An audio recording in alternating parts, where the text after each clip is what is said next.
Lunch করে এসে রুমে বসেছিলাম। ঠিক সন্ধ্যা হতে না হতেই দিয়ে গেল চা।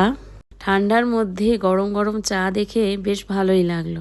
চলো শুরু করি। এইদিকে মেয়ে তো সাজগোজ শুরু করে দিয়েছে, সবাই মিলে ওরা যাবে এমজি মার্ট ঘুরতে। আমিও যাব, তবে আমি এখনো তৈরি হইনি, আগে চা খেয়ে নিই তারপরে। এইদিকে দেখো চিকেন পকোড়াও দিয়ে গেছে সাথে। তো এখান থেকে আমি, মেয়ে, ওর বাবা তিনজনা মিলে খেয়ে নেব। আমাদের হোটেলটা ছিল এমজি মার্ট থেকে খুব কাছেই, হাঁটা পায়ে ওই 2 মিনিট মতো।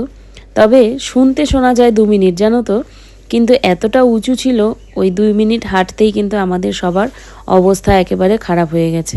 সবাই জল জল করছিল, ঠিক চাতক পাখির মতো। আসলেই এতটা উঁচু ছিল যে যাওয়ার সময় আমরা না পুরো হাঁপিয়ে গেছি, জানো। ফাইনালি এসে পৌঁছালাম এমজি মার্গে, কিন্তু এত ভিড় ছিল, ঠিক করে ফটো ভিডিও কিছুই নেওয়া যায়নি, জানো তো। কেউ যদি দাঁড়াচ্ছে পোজ দিয়ে ছবি তুলবে বলে, সেখানে এসেই কিন্তু আরেকজনা দাঁড়িয়ে পড়ছে।